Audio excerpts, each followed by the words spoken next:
that leads us great into this next question. Why are defenses so far ahead of offenses this season?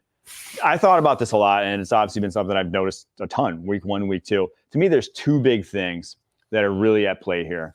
One is kind of defensive creativity around the league in terms of pressure package that we're talking about. Yeah. Sim pressures, blitzes. I remember spinner looks a decade ago, maybe like 2011, 2012.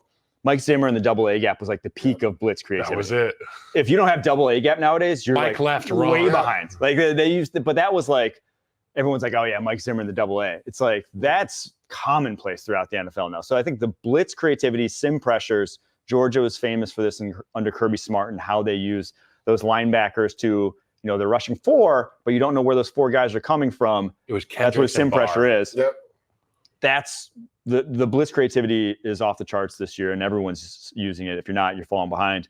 And then it's the combo coverages on the back end. I think Pete Carroll and the Seattle defense fooled a lot of people into believing there was a secret behind the cover 3 that they ran. And it was a little different how they ran it versus everyone else, and it kind of swept across the league.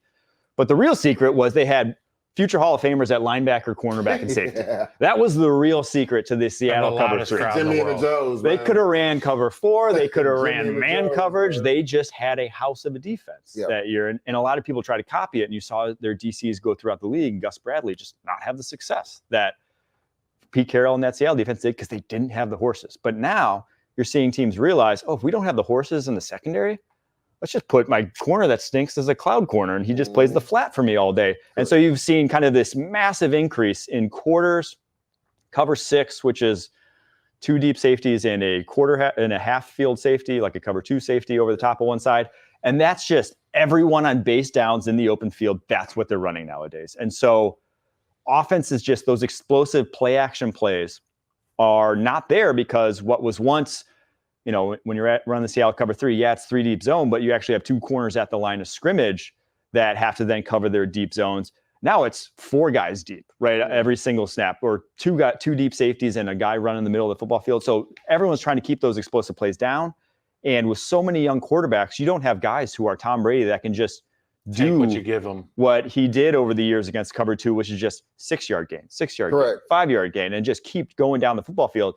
These guys aren't good enough. These guys aren't to that point patient yet. Enough. That's what I was going to say. I don't think teams are patient enough, right? Everybody wants the big explosive plays. Yes.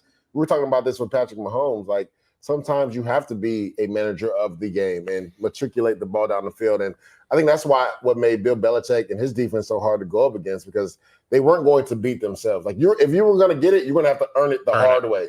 10, 11, 12 play drives. Tired. And people aren't usually consistent enough. Like you said, offensive linemen get tired. Do you get a false start, put you behind the 8 ball, behind the chains, right? That's what he kind of leaned on defense. I think that's what a lot of defenses are doing now, like with the too high shell look or even the umbrella coverages. Don't break. Exactly. Like, we'll hold them to 3, but most likely they're going to make a mistake around play 6 or 7. Yep. That puts them behind the 8 ball. We're going to get 3rd and long. We're going to get a sack, and they're going to have to punt the football away. So I think that's part of it too, as far as defenses just making quarterbacks and offenses earn it the hard way without making a mistake. And then also something that we've kind of talked about last week, offenses are going to take a little bit while to gel because they haven't played together. Like, these guys don't play in preseason games, right? So we saw the Jets kind of struggle on offense week 1, looked a lot better week 2. You would think that's going to continue to progress as they build more time together because, Mike Williams made a big catch late in that game to really set them up to win the game.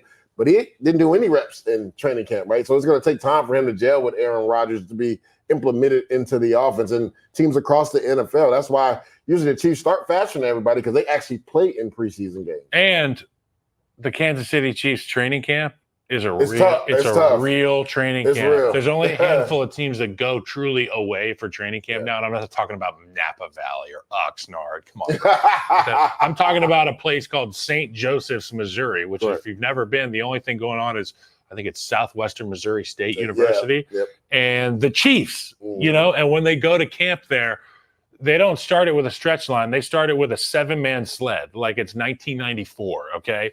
And Andy Reid's out there standing on the sled, and they are beating and banging all day. Facts. And when it comes time for week 1, There's one team that's always ready. Granted, they lost against the Lions last year, Yeah, but they are They didn't have ready. Travis Kelce or They're Aaron ready Jones. for a physical fight because they have conditioned themselves. They have calloused their minds and their bodies.